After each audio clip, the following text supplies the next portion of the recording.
We've said from day one we didn't want to fill up the podcast with adverts, and we're not about to do that. However, podcasts do cost money to make, and thanks to our friends at Viking Covers, we're able to cover some of those. Their values are the same as ours, they're car enthusiasts, and they've got a real quality product we think you might be interested in. If you're looking for indoor or outdoor car covers for your vehicle, please go check them out at vikingcovers.co.uk. Now, over to the show. Yeah, he wanted to stampede. He's like, I'm going to make these buffalo run. At 10, we immigrated to the U.S. And of course, we immigrated because of Volkswagen. Welcome to my dad's car. Enjoy!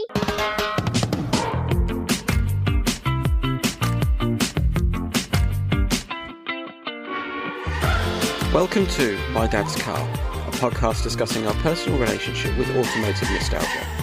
And you know what? It doesn't even have to be about your dad's car. It can be your mum's, your grand's, your parents', guardians, or even a neighbour's. If it made an impression, let's talk about it.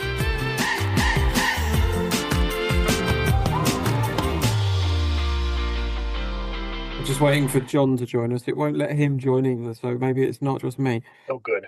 I apologise because it's early in the morning as well, isn't it, for you? Yeah, and I'm keeping my decibel level at a certain range because I don't want to wake the baby. Oh, yeah. Oh, here we go. John's joined us. Apologies for that amateur delay there. Oh, I did the same. My laptop decided it didn't want to recognise my microphone or my headphones. All right. Both vital components. I tried to enter via the usual route, but for whatever reason, it just didn't want to do it today. So Technology. Exactly. Yeah. Wonderful. So, okay, we'll start. Welcome along, Josh. Lovely to have you here. Thank you. Good to be here. Nice to meet you, Josh. Nice to meet you, John. Yeah, apologies, it's early because you're joining us from the US, but for the benefit of the tape, we're joined by Josh Davis, who is the son of a previous colleague of mine at Heritage, Richard Davis. Worked with him for at least 10 years or so. He was our US correspondent, so to speak. And sadly, he passed away last year, but he's left quite an impression on me. And I reached out to Josh and said, do you fancy having a chat sometime? And today's the day. So yeah, we've got John here as well. Hello. So yeah, Josh, welcome along. And when you're ready, what's your earliest car memory? Yeah, I mean it's a toss up, so we grew up in the UK. I was born in Northern Wales, and it's a toss up between we owned, and I do not know the year. I do not know which Herbie. I think it was from like the TV series, but we had a Herbie Love Bug that had been used on set, and I must have been 3 or 4. And we lived in this old refurbished barn on the Irish Sea, like just south of Anglesey. And I remember just we lived up a dirt track too, which tracks with my father. Of course, it was up a dirt track. And so I remember rocketing up and down that dirt track in the Love Bug. I remember very little else. But the other kind of blurred memory is we had a Vanagon camper, like the pop top ones. Yeah. And it was majority poop brown in color. Really aesthetically pleasing. I think it had at least 2 fires with the kitchenette in it. But we would take it along, like Aberdessach and these like little coastal campgrounds in Northern Wales, like around Carnarvon and Bangor. And I remember like camping in that. And we've got these great photos of me and my little brother, like on tiny little stools sitting out front on this very windswept Welsh field in the middle of nowhere with the Vanagon in the background. I mean, if you flip through our family albums, like there's more Volkswagens than there are kids in a lot of those albums. You know what I mean? Like that was my dad. Fantastic. And the Herbie, let's talk about that. Do you recall whether that was his car or was that a toy? I have no idea. My dad's history was I think he bought it because I remember it being treated as ours. Like we drove it around town and it was like full regalia. Like what's the number on the 35 or 53? Yeah. 53, like the big 53 plastered on the side and the front. And it was like that white color with the blue and red emblems all over the place. And like, as a little kid, you don't register, but you're like, why does our road car have emblems on it? And they were always like, oh, it's a Herbie. It's a Herbie. And I was like, I have no context as to what that means as a kid born in like the very end of the 80s.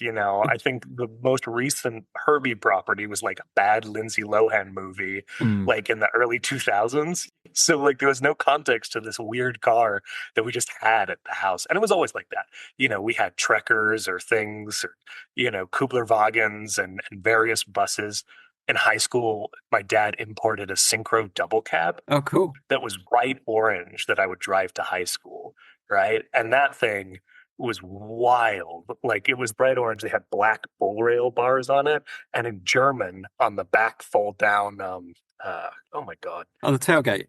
the tail. Thank you. It's early. The tailgate in big black letters in German. It said, "What we lack in horsepower, we make up for in stupidity." And like I was the kid that got to drive that to high school. Like that was my kind of driver, and like that was just our entire childhood. Was like these weird cars at the house all the time. There couldn't have been many of those in the US, could there? I wouldn't have thought. No, for a while, my dad owned OEV Did he tell you about his like original parts import store nestled in the mountains of Colorado? And he would bring in OE stuff from Germany and the UK, and it would come in shipping containers. And he would just like load cars that he had bought in Europe into the container and ship them over here. And then he would sell them for like 4 times what he had paid for them. Like that Syncro essentially paid for my undergraduate degree in college. Fantastic. Yeah. So what age were you when you moved to the US with your dad? So I was 10. It was 98, the end of 98, I think.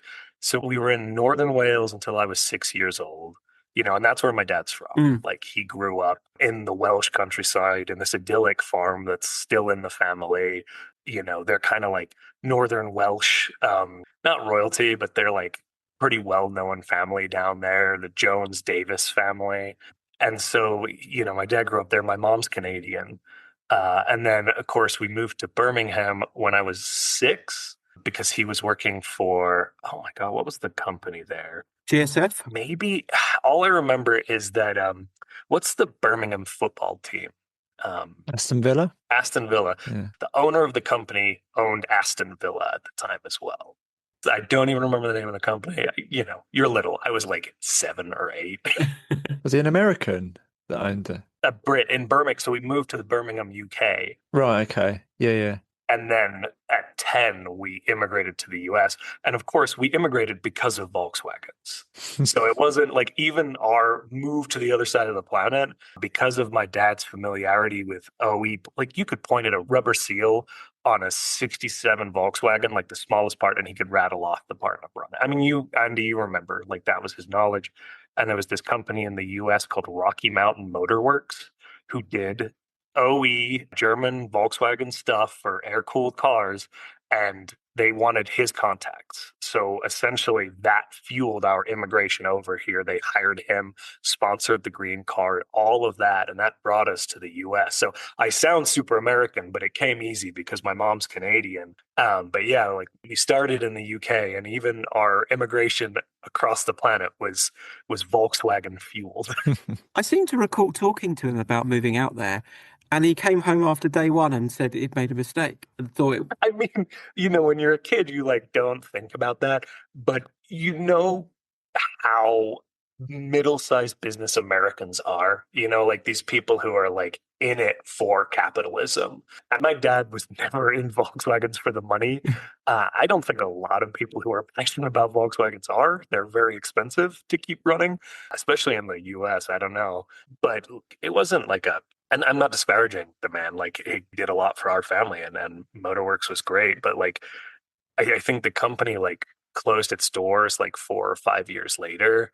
It didn't have the staying potential, and you look at like VW Heritage, like how long have you guys been around, right? Like it takes a lot of commitment to keep a company like that running because it's a pretty niche market, especially in the States. So Yeah. It got really big really fast. I think there were like 70, 80 employees when my dad joined on. And it's like, it just didn't have the staying power. Do you recall what friends at school and stuff were driving around with while you were in these, what we might call novelty cars, so to speak?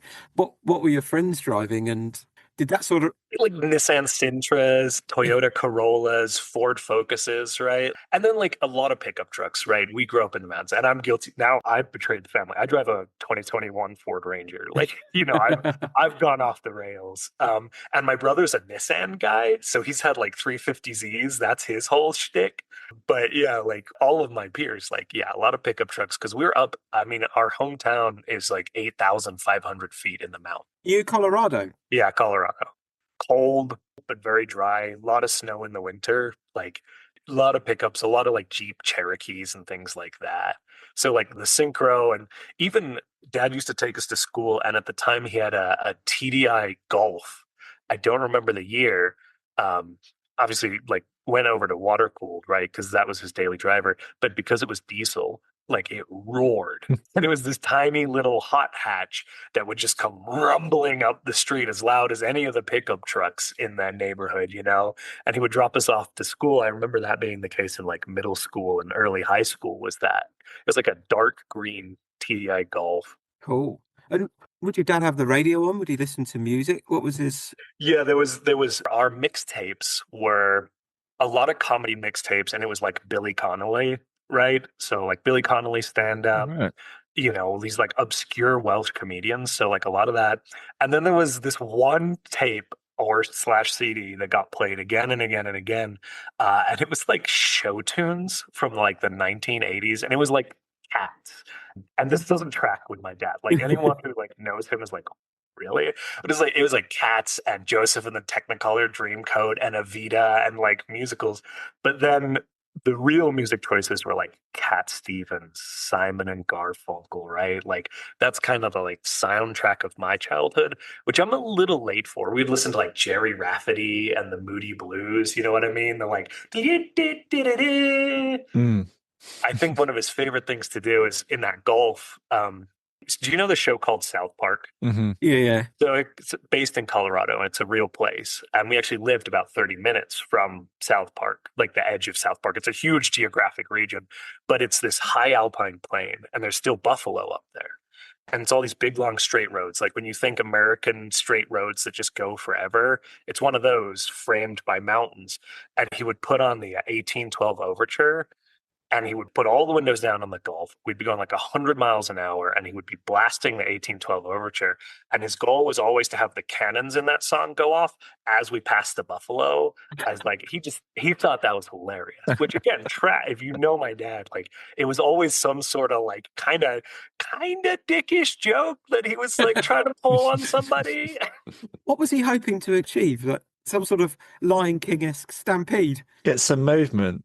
Yeah, he wanted to stampede. He's like, I'm going to make these buffalo run. And we thought it was great, right? As like 14-year-old boys, we were like, hell yeah, like, let's do this, Dad. In hindsight, we're like, okay, but he thought it was hilarious. The headline doesn't read well, does it? I should try that next time I'm driving through South London. I doubt everyone will bat an eyelid. It'll just be Yeah, you'll just get drowned out. sort of a normal noise, yeah. Crazy. I must say, I had him more down as Simon and Garfunkel than Cats the musical. Definitely. He was eclectic, and definitely like Simon and Garfunkel and like Cat Stevens. Like I Love My Dog by Cat Stevens. That song like plays on repeat in my head when I think of him. I think that's the first time anyone's had comedy as well playing in the car, actually. I think so. Which is surprising, really. I'll try and think of some Welsh comedians, but I do remember a Sean Hughes. I don't think he's with us anymore, but I'm presuming Rod Gilbert is also, but yeah. Both names ring a bell, Mm. but I wouldn't pretend to know, Yeah, a little bit more new school than Billy Connolly, but still very funny. How about kind of other members of your family? Was your mum driving Volkswagens too, or was that kind of pressed upon her? Grudgingly. Oh, really? Yeah. My mom is like, my parents are so interesting because my mom was the polar opposite of my father. Okay. Like my father, very outgoing, very like, what sort of trouble can I get into? What sort of mischief can I create? I will talk your ear off about nothing for 2, 3, 4 hours, right? And really obsessive, like hyper focused on like his like Volkswagens. Again, we lived and breathed Volkswagens, right?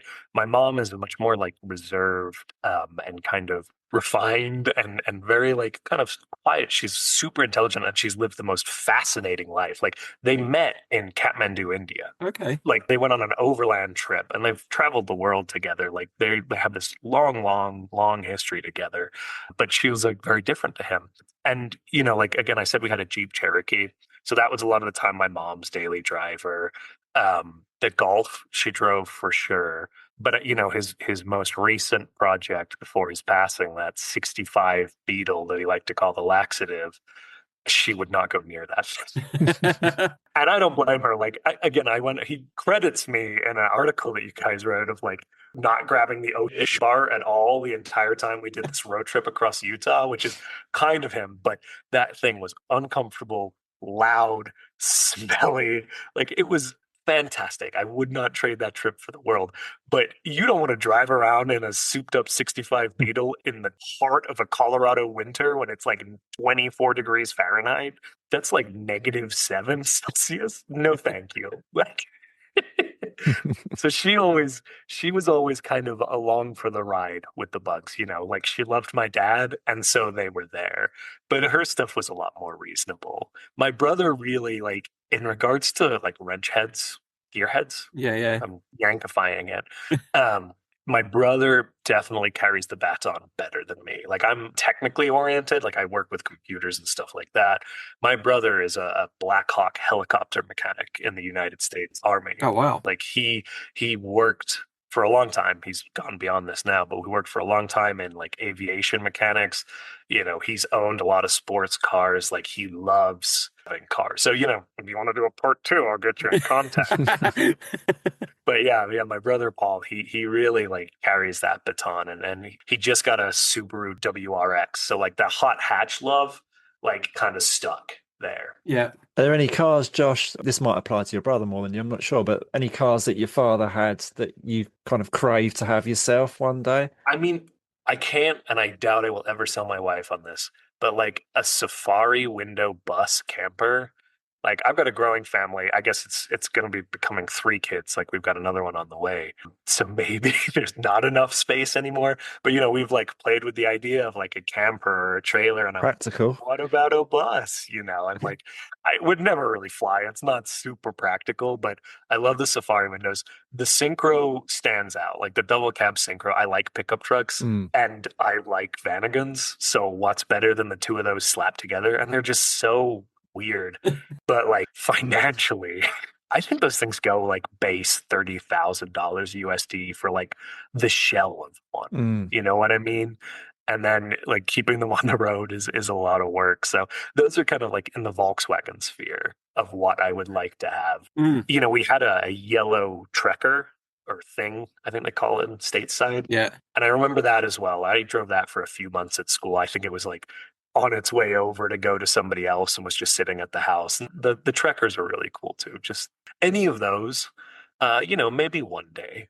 Did your dad have a dream car, do you think? I mean, I think he owned his dream car. I do think that 65 Bug that he slapped that Porsche engine in and did all that work to, like, I think that was his dream car. Like, he truly loved that vehicle. Yeah. I also think, and you know, appreciate to be challenged on this, but I think car people, more often than not, their dream car is the car that they happen to be working on in front of them a lot of the time.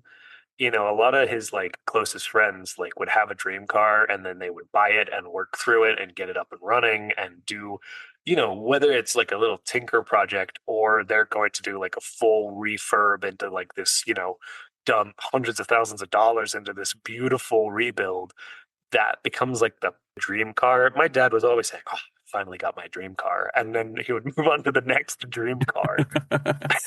But it definitely, Beetles, you know, I think that was his first vehicle, like was a 65 Bug as well. Okay. And to like bookend his life with a 65 Bug when he was a kid from his grandfather, you know, and then to end it with that 65 Bug, like that's kind of, there's a lot of symmetry to that. Definitely. So the road trip you did, tell us a little bit more about that.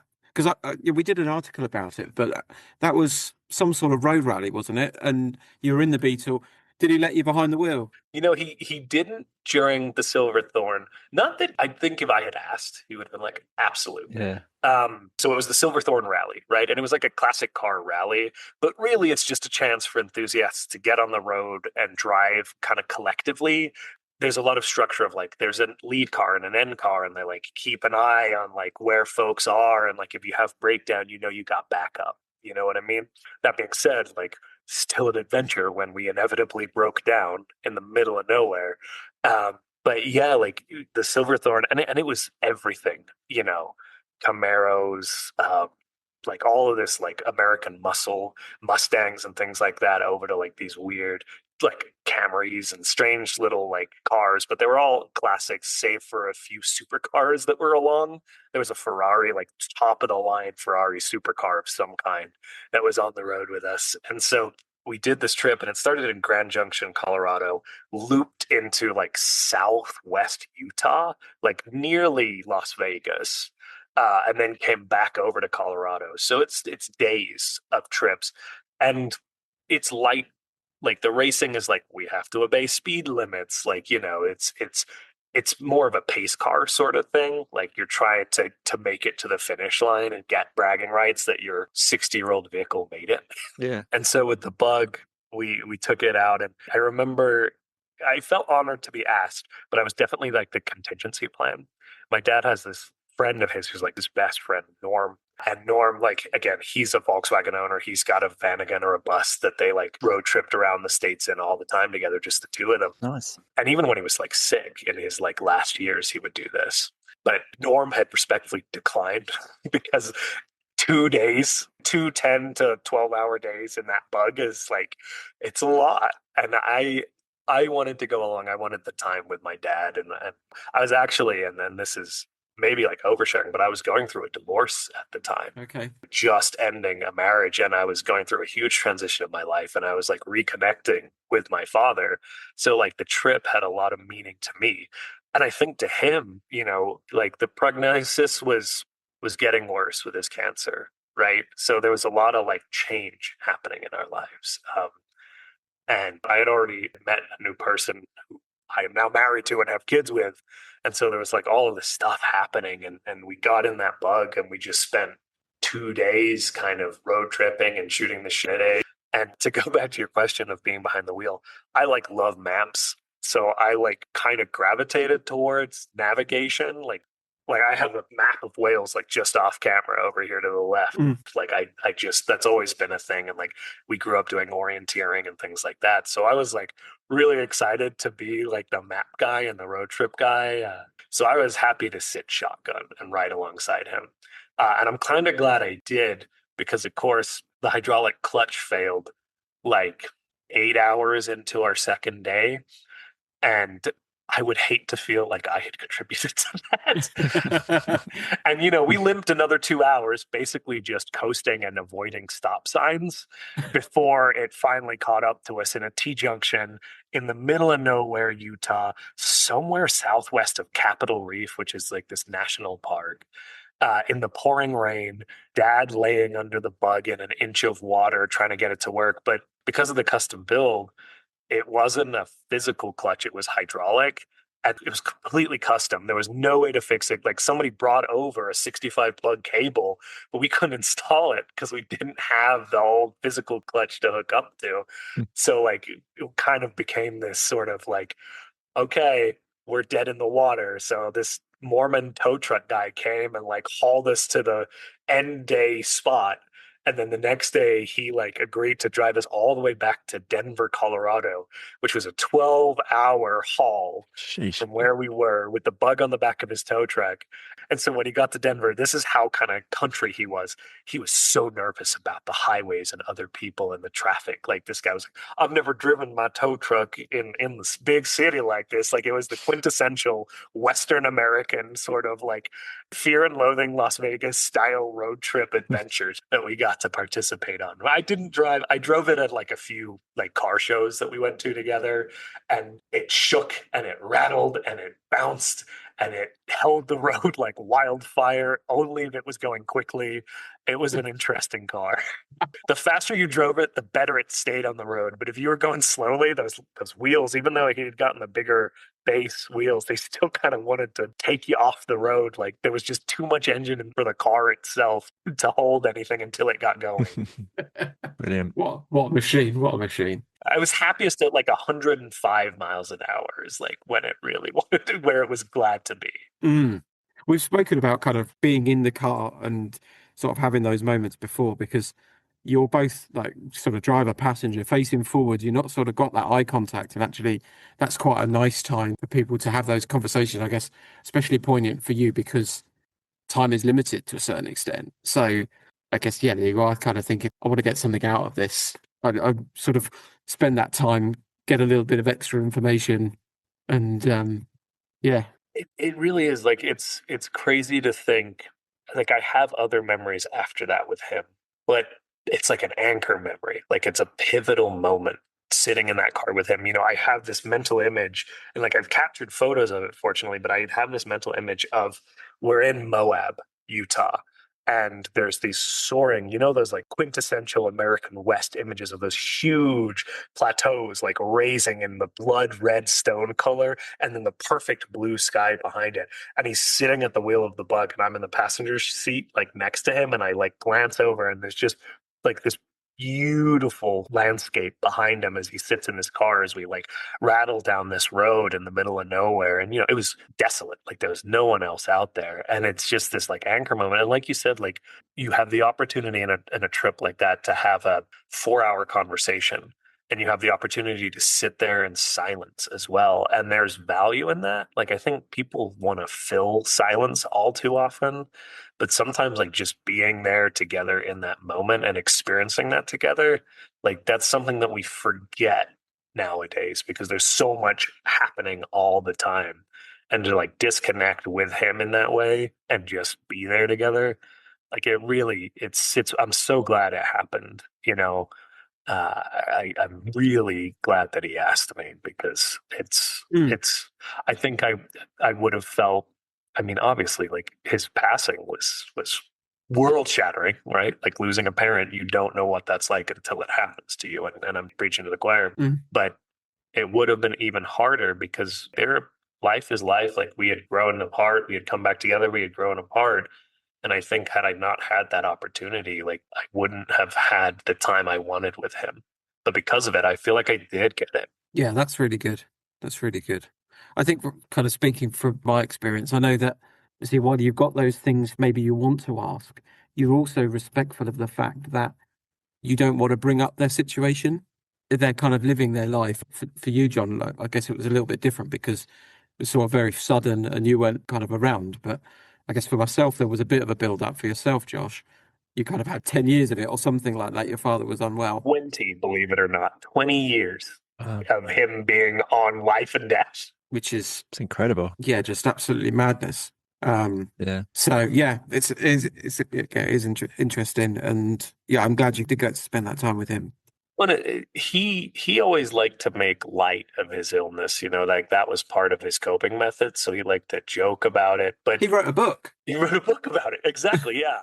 Exactly. And it's a comedy book, a humor book before anything else. You know what I mean? Like it's a weird little narrative of his life that is kind of a little bit lewd and a little bit cheeky, and it's, you know, him to a T.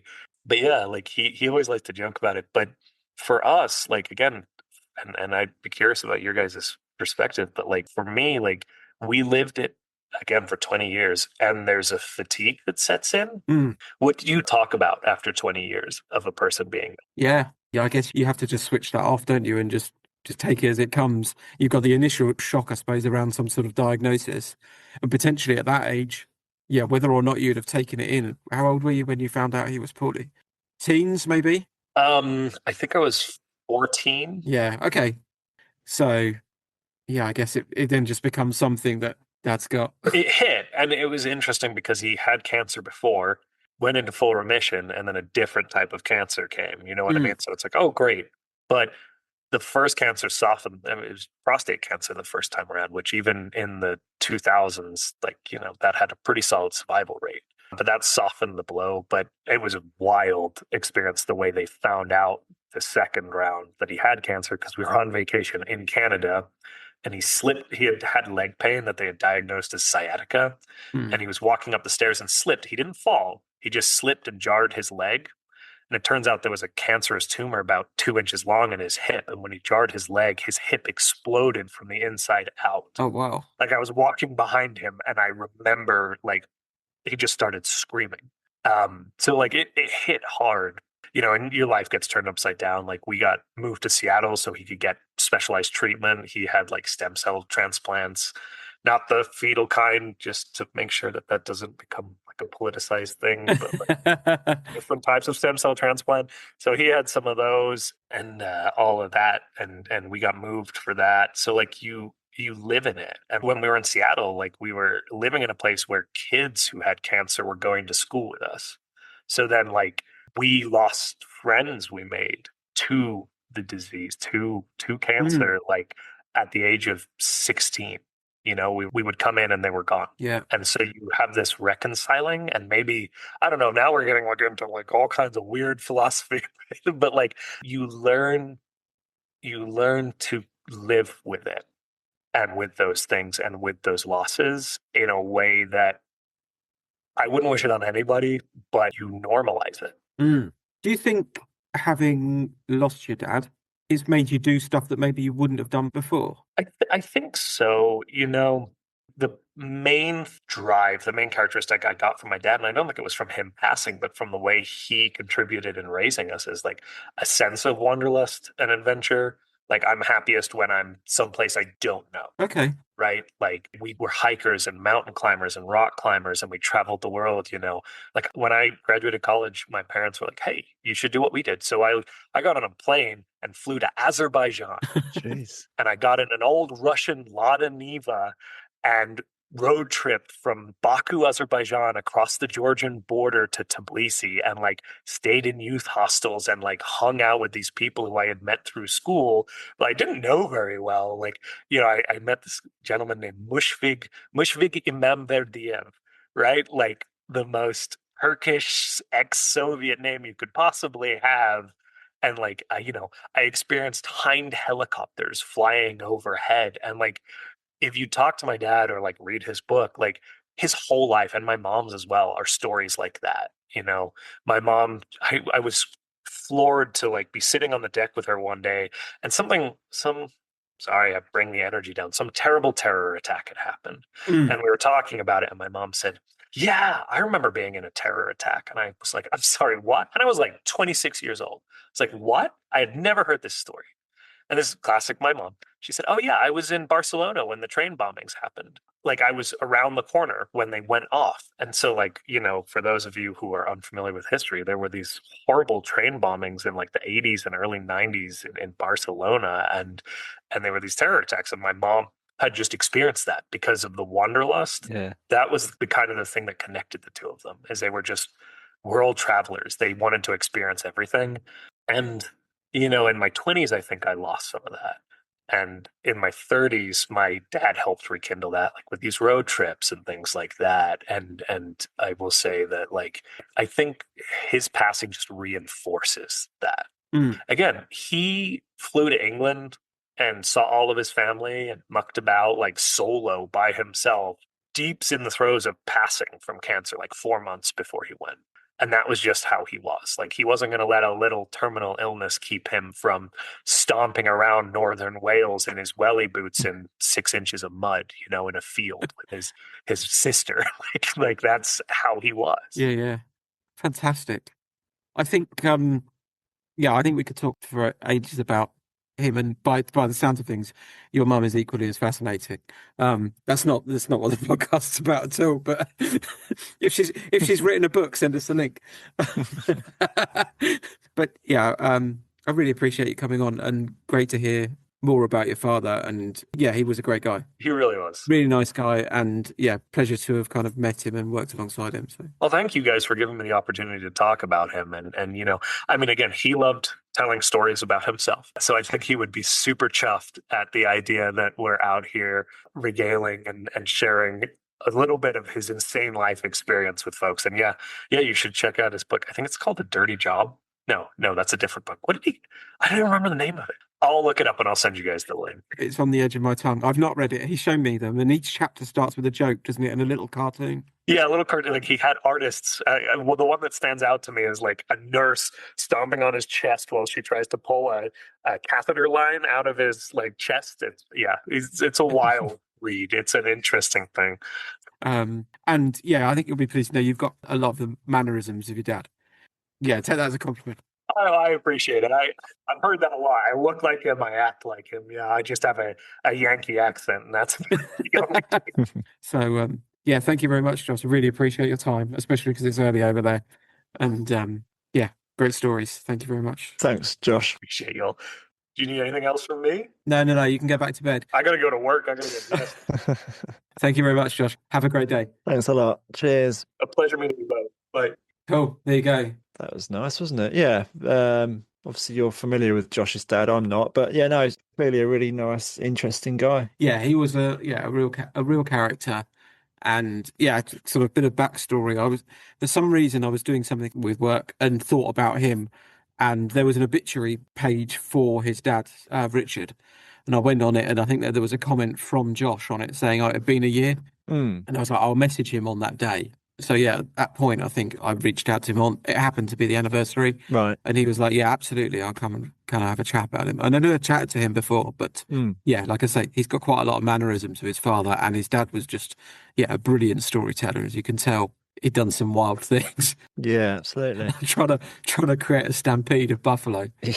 And I think, like, my geography, especially for America's rubbish, but I think they live pretty close to Pikes Peak. Right. He'd sort of take his Beetle up there, obviously not for the race, but he could kind of go for drives around there. And he had this Blue Beetle called Laxative, which was just mental, about 200 horsepower. And yeah, the idea was that it's created bodily functions. Yeah, I can quite imagine. Yeah. So yeah. Oh yeah, I really enjoyed that. Yeah, no, it's really nice. And hopefully Josh got something out of it as well, really, having a good old sort of reminisce. Obviously it's still fresh in the memory, isn't it? Because it's not long past, but yeah, hopefully a good experience for him. I think we've done a lot of these now, and I don't know whether it's quite nice is the wrong phrase, but when there has been some grief and people have an opportunity to talk about it, but in a positive light, it's not just a kind of mourning the fact that they've gone, but actually we've just spent half an hour or so sort of celebrating the fact that he was here and sort of going through some of those stories. And yeah, see what Josh and his family lived with was 20 years of, I guess, uncertainty, which is, just sounds kind of crazy. Obviously, we both give sort of anything to have some more time with our loved ones, but 20 years of sort of that unknowing, especially when kind of cancer's involved, you're like, that's not just, we're all dying, because we are all dying, but when something kind of serious like that's hanging around, that must have been, very tricky to live with. Yeah. Yeah, I think something like that, it's kind of like, comparing it to a football match, it's like the board going up, really, isn't it? And saying there's X amount of minutes left, whereas for most people that are just living, it's not there, is it? In existence, you don't know how long you've got. So, yeah, lovely that he did that road trip with him. And I guess the message is to those people out there who have got parents still around is, don't take that for granted. Kind of do that road trip, go and visit them, give them a call, all of those sort of things. You might not always see eye to eye, but kind of find out what you can about your folks, because it's so much easier when they're there. Yeah, absolutely. Yeah. Cool. Okay. Thank you very much, John. Thanks, Andy. Yeah, we'll wrap this one up and roll the credits. Thank you for listening to My Dad's Car. I hope you enjoyed the show. Please support us. Buy us a coffee and subscribe. And tell all your friends.